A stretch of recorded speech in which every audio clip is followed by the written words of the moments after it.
Hey guys, let's get more news about Miami Heat, but first, don't forget to subscribe and leave your like. Tom Thibodeau has three-word message for NBA after Knicks loss. The New York Knicks are fighting to avoid the play-in tournament, and Tom Thibodeau clearly felt the officiating crew stood in his team's way during a loss to the Miami Heat on Tuesday night. Jalen Brunson scored 20 points on just 5 of 18 shooting in New York's 109-99 loss to Miami. The star point guard also turned the ball over 5 times. After the game, a reporter asked Thibodeau about the uncharacteristic performance from Brunson.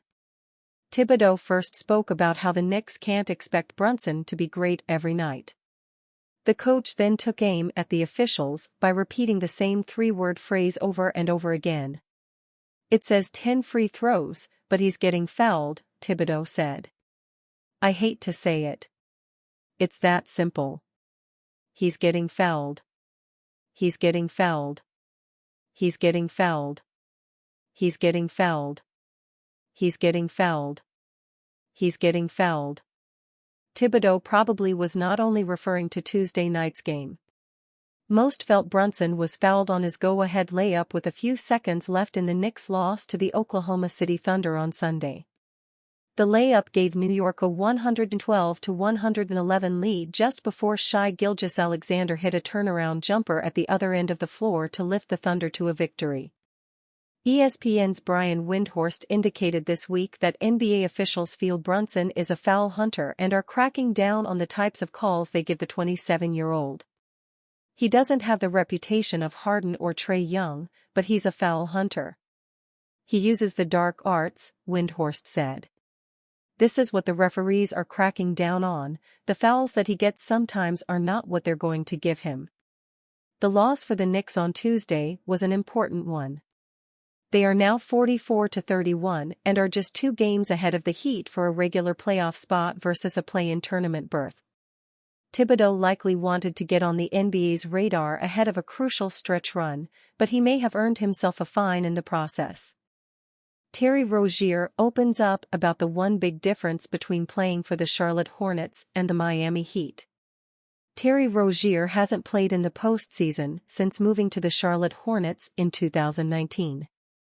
Now that he is with the Miami Heat, who are on the cusp of making it back to the playoffs, Rozier is not taking his new lease of life for granted. "It's great. You know how my last 4 years went. So just to be in this position, to be competing and to be in an important spot, it means a lot," said Rozier via Ira Winderman of the Sun-Sentinel. This isn't the first time that Terry Rozier has spoken about this. In late January this year, the former Louisville guard described the huge difference between the team DNA and the culture of the Charlotte Hornets and the Miami Heat. "It's the total opposite. Charlotte, you are kind of used to losing, it's kind of the DNA. And it sucks to say that because of how much of a competitor I am, but over here it is the total opposite, nobody wants to lose," Rozier said. "There is no secret about the difference between organizations, some organizations in the league, how well some people take winning, the culture of things, but this is the top," he added. The Miami Heat traded for Terry Rozier before the NBA trade deadline because they needed a guard who could consistently wreak havoc on the offensive end. Unlike in Charlotte where he is one of the top dogs, averaging over 20 points a night, Terry Rozier had to adjust his game in Miami because he is playing with stars Jimmy Butler and Bam Adebayo. In 27 regular season games, Terry Rozier is averaging 16.1 points, 4.9 assists, and 4.4 rebounds per game. It took him some time, but Terry Rozier now looks more comfortable within the Miami Heat system, and head coach Erik Spoelstra is happy with his progress. "Terry is getting a lot more comfortable," Spoelstra said. "He really is pure. He wants to help. He wants to contribute. He wants to make things better and easier with the group." LeBron James explains how Erik Spoelstra unlocked Miami in 2012. LeBron James was obviously a huge part of the Miami Heat's success, but he wants to credit coach Erik Spoelstra as well as Chris Bosh. The league's greatest scorer explained why he thinks Coach Spo and Bosh were pivotal to Miami's success after the team fell short in the 2011 Finals series, during a preview for his podcast, Mind the Game. "I'm going to tell you when it all changed," LeBron said. "Obviously, my first year there, played great basketball, got all the way to the finals, lose in the finals. SPO is the reason why we were a better team, and our team was more assembled properly."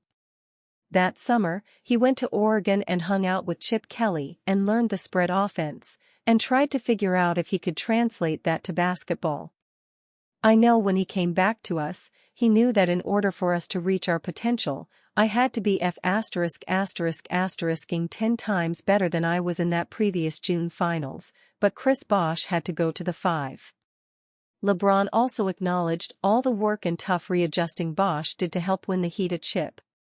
"He had to start working on his corner 3, faithfully," James said. "Every day after practice. Corner 3. Every day after practice. We're going to post you up, and we're going to get you your elbow catches. Offense is going to run through you at times. But in order to bring, the Tyson Chandlers out of the paint, in order to bring the Roy Hibberts out of the paint, in order to bring Kevin Garnett out of the paint, you got to at least be a threat." LeBron, Bosh and Dwayne led the Heat to 2 championships in 2012 and 2013 and were one of the scariest big threes in NBA history. The trio only spent 4 seasons together, but they sure made it count. They went to the finals in all 4 seasons and made 12 out of 12 All-Star appearances. Let's not forget, LeBron also won 2 of his 4 MVPs during this time with the Miami. All-women's college basketball superstar Caitlin Clark wanted to do was go to UConn. Clark was desperate to be recruited to the University of Connecticut during her time at Dowling Catholic High School in Iowa, but she recently revealed that no one even gave her a look in. "Honestly, it was more I wanted them to recruit me to say I got recruited," Clark told ESPN. "I loved UConn. I think they're the coolest place on earth, and I wanted to say I got recruited by them. They called my AAU coach a few times, but they never talked to my family and never talked to me." Clark's coach at Dowling Catholic High School, Kristen Meyer, said that while some of the top schools in the country flooded into open gyms to see Clark play, there was one notable absence. "Gino never came," Meyer told ESPN. Now, Clark's team Iowa stands in the way of Gino Auriemma's Huskies, who are looking for their first national championship appearance since the 2021 season after defeating number 1 seed USC on Monday night.